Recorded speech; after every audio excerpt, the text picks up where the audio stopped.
성부와 성자와 성령의 이름으로 말씀드립니다. 날씨가 많이 무덥습니다. 여러분 어떻게 이 무더위를 잘 견뎌내고 계십니까? 저만큼 힘들진 않으시겠죠? 예. 그래도 저도 잘 지내고 있는 걸 보면 여러분도 잘 지내고 있으리라고 믿습니다. 이런 무더운 때, 또 특히나 오늘같이 비가 오면 더 습하고, 왠지 이렇게 덥고 습하고 막 이럴 때 가까이 다가오는 사람도 짜증나는 그런 계절이지 않습니까? 그럴 때일수록 여러분 얼굴에 더 큰 미소를 띠고 더 활짝 웃으며 사람들을 만날 수 있는 여러분들이 되시기를 간절히 축원합니다. 여러분의 얼굴이 교회의 얼굴이고 주님의 얼굴인 줄로 믿습니다. 그러니 여러분이 활짝 웃는 모습으로 사람들을 바라볼 때 사람들이 우리 교회를 또 우리 주님을 그런 모습으로 바라보게 될 줄로 믿습니다. 오늘 말씀으로 다시 더 얘기를 돌려봐서요. 얘기를 시작하기 앞서 여러분 혹시 이런 광고 기억나십니까? 2000년대 이후에 태어나신 젊은 분들은 잘 모르겠지만 2001년 겨울 대한민국을 뒤흔들었던 광고가 하나 있습니다. 하얀 눈밭을 배경으로요, 빨간 모자와 목도리를 두른 신인 여자 배우가 나와서 연신 부자 되세요 하고 외쳤던 광고입니다. 기억나시나요? 예, 모 카드 회사 광고였던 것으로 기억하는데, 이 부자 되세요라고 하는 이 문구가 너무나 유명해져서 그 다음에 2002년 새해 아침이 밝으면서 사람들이 주고받던 신년 덕담이 새해 복 많이 받으세요, 건강하세요, 이런 이야기가 아니라 다들 다 같이 부자 되세요로 바뀌었던 그런 기억이 문득 납니다. 근데 왜 이렇게 부자 되세요라고 하는 말이 사람들의 마음을 움직이고 사로잡았던 걸까요? 아마도 사람들의 마음 가운데 누구나 다 부자가 되고픈 욕망이 있기 때문일 겁니다. 그래서 말이라도 부자 되라는 말이 사람들의 마음에 와닿았던 겁니다. 여러분 어떠십니까? 부자가 되고 싶으신가요?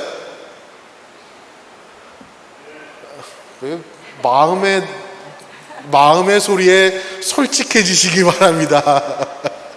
부자 되고 싶으시죠? 예. 그럼 여러분은 어떤 부자가 되고 싶으십니까?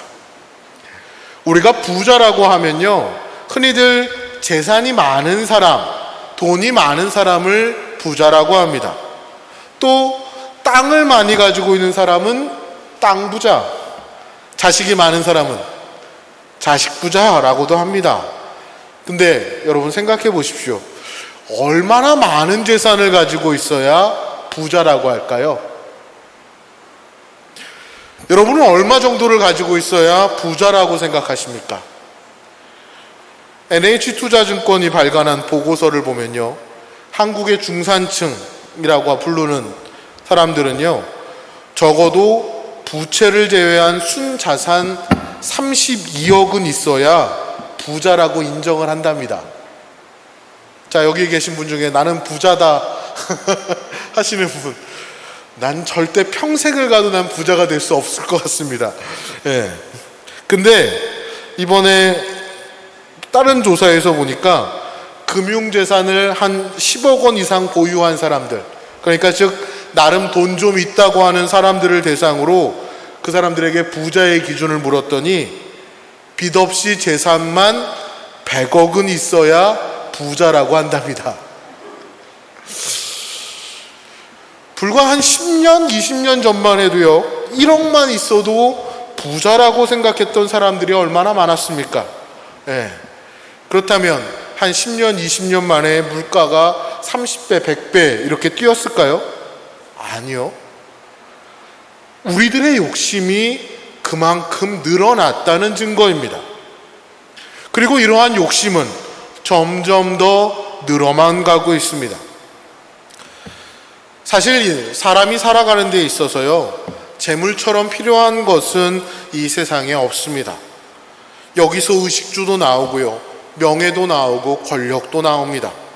때문에 이 재물을 얻기 위해 살아가는 것이 우리가 사는 현실이기도 합니다.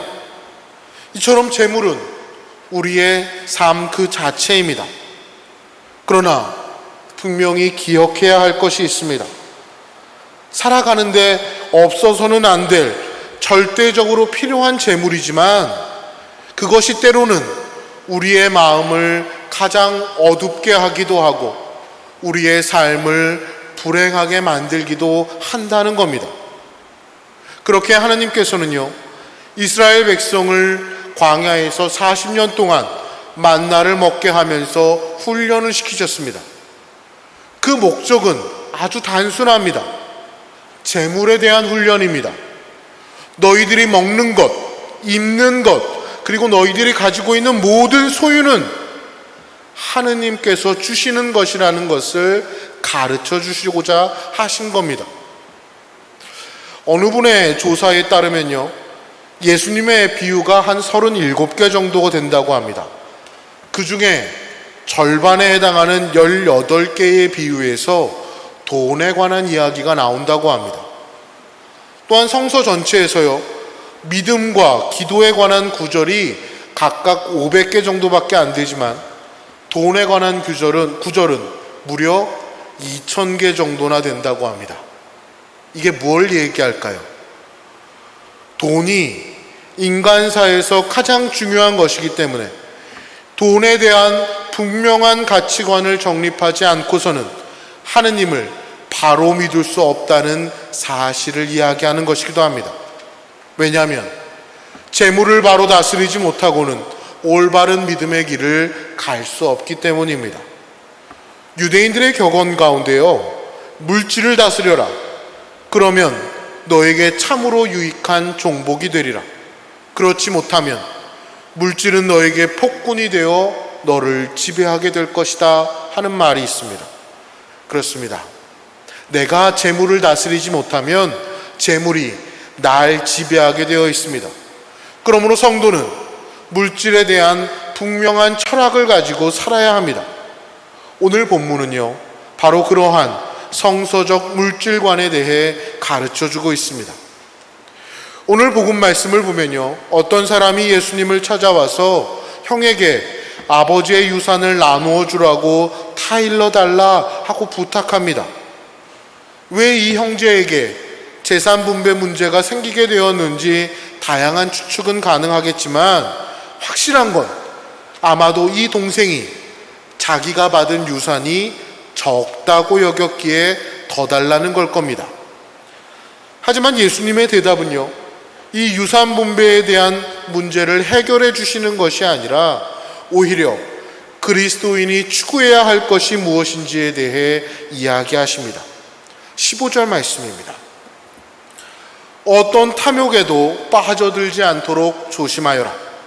사람이 제 아무리 부요하다 하더라도 그의 재산이 생명을 보장해 주지는 못한다. 그렇습니다. 아무리 많은 재산이 있다 하더라도 그것이 우리의 생명을 보장해 주지는 않습니다. 죽음은 공평한 겁니다. 얼마나 다행입니까? 부자라고 100년 살고 가난하다고 10년 살면 얼마나 억울합니까? 그러나 죽음은 부자나 가난한 자 누구에게나 공평하다는 겁니다.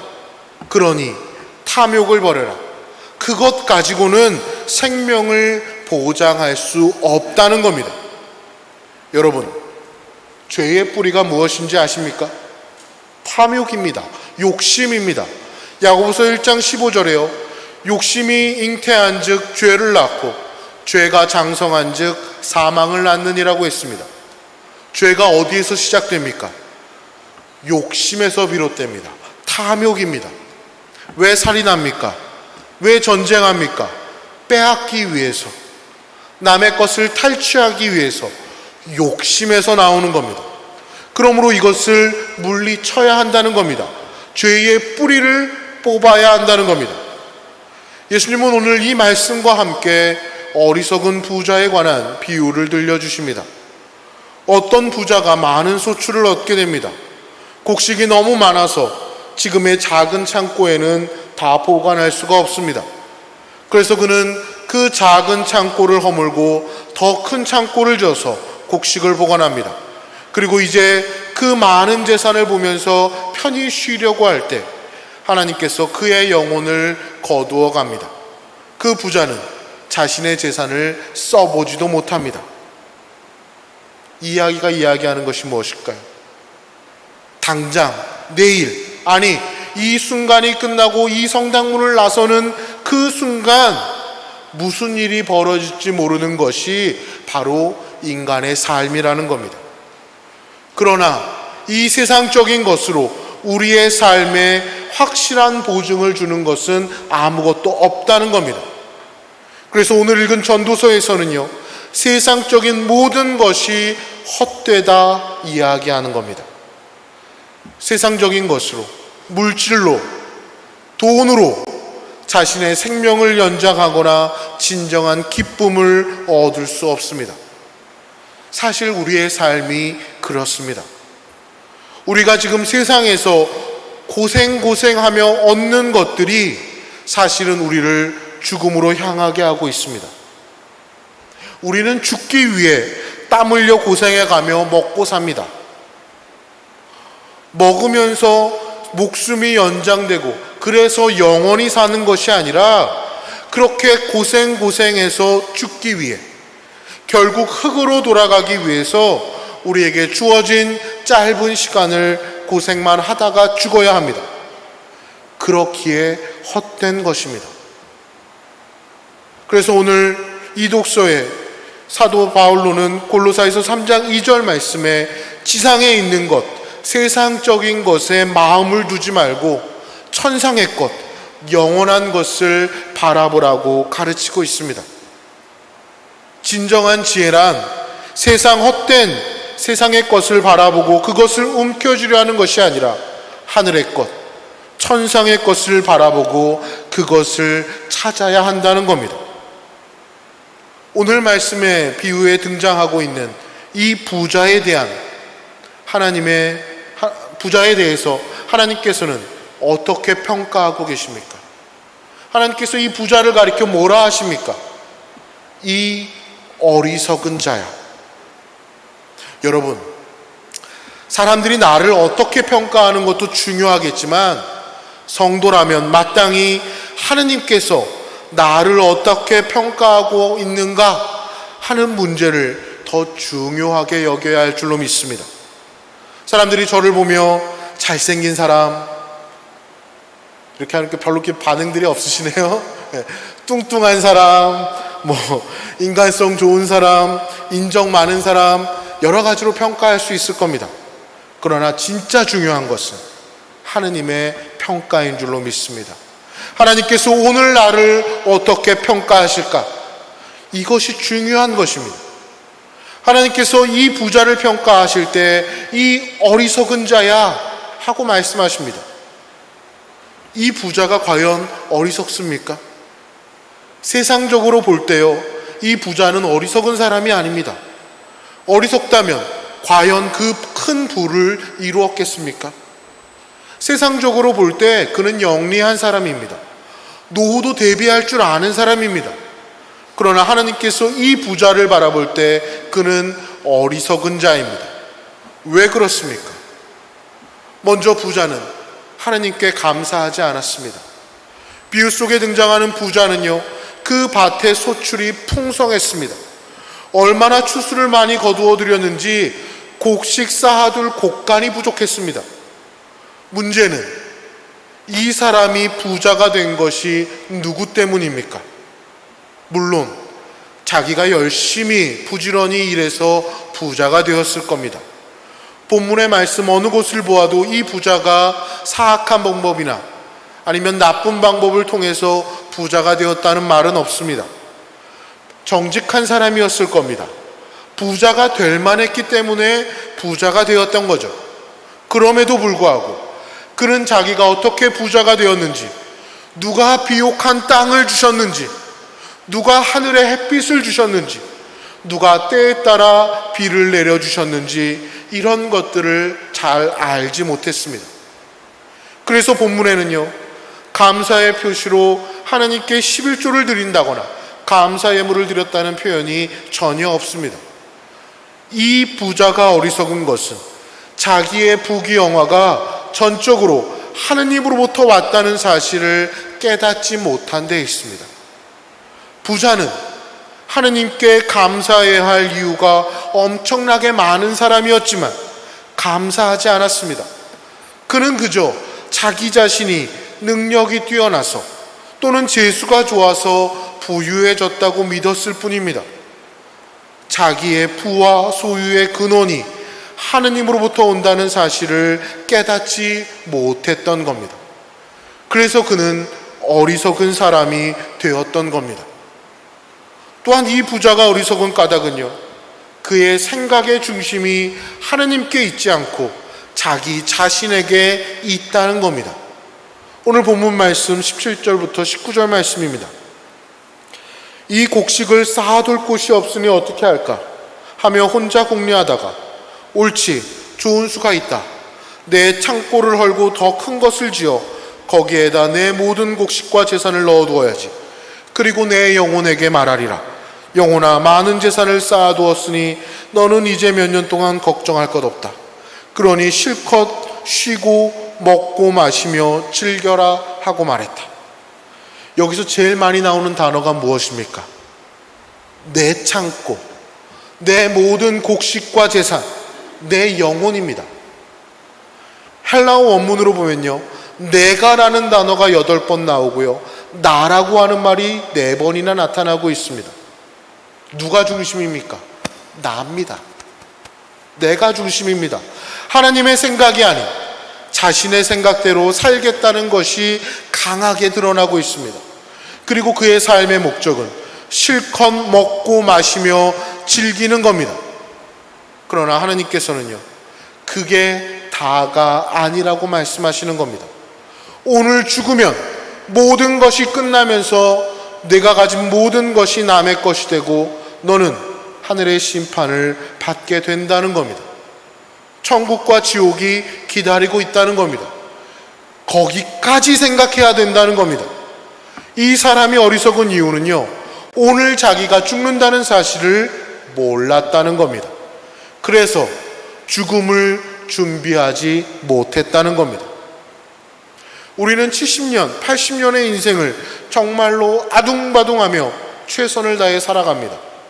아끼고 모아서 저축을 하는가 하면 남은 인생을 위해서 보험까지도 들죠. 근데 우리가 영원한 생명을 믿는다고 하면서 하느님 나라를 위해서 여러분은 무엇을 준비하고 계십니까? 생각해 보시기 바랍니다. 지금까지 살아오면서 이 세상에서는 이것저것 일구고 저축하고 보험도 들어놨는데 하느님 나라, 영원한 생명을 위해서 여러분은 과연 무엇을 준비하고 계십니까? 하늘나라에 얼마나 저축해 놓으셨습니까? 하늘나라 가시면 집 한 채 지을 만큼은 쌓아두셨습니까? 하늘나라는 아랑곳 없이 안타까울 정도로 세상에만 몰입하고 있는 사람들에게 예수님께서 주시는 말씀입니다. 어느 분이요, 이런 말씀을 하셨습니다. 세상에서 진짜 내 것은 먹는 것만 내 것이다. 맞는 말이라고 생각이 됩니다. 밥상에 아무리 많은 진수성찬이 깔려 있어도요, 먹은 것만 내 것이 되는 겁니다. 놔두면, 입맛이 없어서 아무것도 안 먹으면 다 내 거 아니라는 겁니다. 재물도 그렇습니다. 돈은 가지고 있다고 해서 내 것이 아닙니다. 사용한 것만 내 것입니다. 쓴 것만 내 돈이라는 겁니다. 그것도 내가 주고 싶은 대로 주고 쓰고 싶은 대로 쓴 것만 내 것입니다. 남겨놔 봤자 죽으면 다 남의 거 되는 겁니다. 구약에서는요, 장수, 건강, 사람들의 존경과 더불어 재물을 선하신 하나님의 선물이라고 이야기합니다. 시편 23편을 보면요, 야훼는 나의 목자 아쉬울 것 없어라 하는 말씀이 있습니다. 하느님을 믿고 하느님께 의지하는 사람이 풍요로움을 누린다는 말입니다. 그러나 예수님께서 재물을 보는 시선은요, 구약 성서의 것과는 다릅니다. 예수님이 가르치신 것은 하느님 나라였습니다. 예수님에게 있어 하느님의 나라는 밭에 숨겨진 보물과 같고 장사꾼이 발견한 값진 진주와도 같습니다. 그것을 발견한 사람은 그 보물을 얻기 위해 자신이 가지고 있는 세상 모든 것들을 팔아버립니다. 예수님은요, 하느님과 재물을 동시에 섬기지 못한다 하고 가르치셨습니다. 두 주인을 섬기지 못한다는 말씀입니다. 또한 누가복음서에서요, 가난한 사람은 행복하다 하는 말씀과 더불어 부유한 사람은 불행하다 하고 말씀합니다. 무슨 이야기입니까? 여러분이 가지고 있는 재물에서 하느님의 축복을 보지 말라는 겁니다. 재물은 단지 하느님의 나라와 하나님께서 의롭게 여기시는 것을 구하는 가운데 곁들여 받게 되는 것에 불과하다는 겁니다. 그렇다고 복음서가 재물이 하느님 나라를 위해 장애물이라서 버려야 한다고 말하지 않습니다. 부자와 나자로의 이야기가 있습니다. 누가복음 16장에 등장합니다. 나자로는 부자의 집 문간에 누워서 부자의 식탁에서 떨어지는 부스러기로 배를 채우려고 했습니다. 이 이야기는 부자와 거린이라고 하는 빈부의 격차가 있다는 사실을 비극이라고 말하지 않습니다. 비극은 나자로가 부자의 상에서 떨어지는 부스러기로도 배를 채우지 못했다는 데 있습니다. 가진 자가 갖지 못한 자에게 연대감을 느끼고 가진 것을 함께 나눌 때 그곳이 하느님의 나라인 줄로 믿습니다. 많은 그리스도인들이요, 물질의 축복을 받았다고 자랑하는 경우는 많지만 그 재물을 값있고 보람있게 썼다고 하는 경우는 매우 드뭅니다. 히랍의 철학자 소크라테스는요, 이렇게 말했습니다. 부자가 그 재산을 어떻게 쓰느냐가 판명되기 전까지는 그를 칭찬해서는 안 된다라고 했습니다.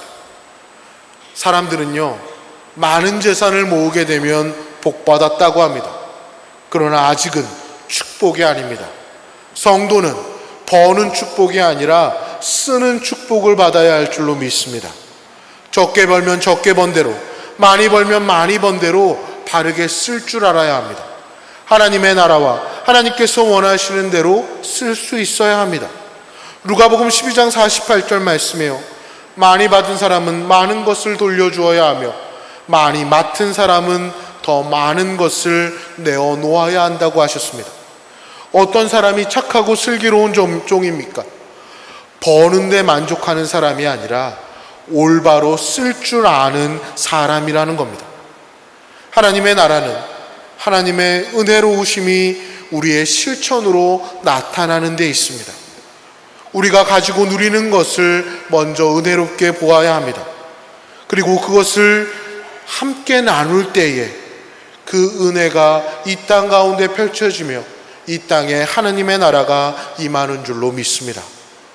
예수님께서 오늘 마지막 말씀에요, 자신을 위해서는 재산을 모으면서도 하나님께 대해 인색한 사람은 오늘 말씀에 어리석은 부자와 같은 일을 당할 것이다 하고 말씀합니다. 누가 그렇게 된다고요?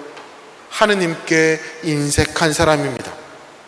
주변에 보면요, 사람은 참 좋은데, 사람들에게는 참 잘하는데 하나님께 인색한 사람들을 가끔씩 보게 됩니다. 자기 자녀에게는 좋은 것을 주고 자기는 좋다는 거 다 먹으면서도 교회를 위해서, 하나님 나라를 위해서, 하나님의 일을 위해서 뭔가 하자고 하면 불평과 불만이 있는 사람들이 있습니다. 나 할 것은 다 하고 나 쓸 것은 다 쓰고 하나님께는 인색합니다. 그러면서 기도할 때는 축복해달라고 합니다. 여러분, 분명히 기억하십시오. 돈으로는 우리의 영혼을 보장할 수 없습니다. 돈으로는 천국 갈 수 없습니다. 그러나 그 돈으로 하나님의 나라를 위해, 복음을 위해 사용할 때 하나님께서 그 인생을 축복하시고 책임져 주시는 줄로 믿습니다. 여러분들은 하나님께서 여러분에게 주신 모든 선물에 감사를 드리는 삶이 되시기를 간절히 소망합니다. 또한 주님께서 주신 그 값진 선물들을 잘 사용하시는 여러분들이 되시기 바랍니다. 하나님을 위하여 또 복음을 위하여 사용하실 때 진정 하늘의 보화를 쌓는 진정한 부자들 되시기를 주님의 이름으로 간절히 축원합니다. 성부와 성자와 성령의 이름으로 말씀드립니다.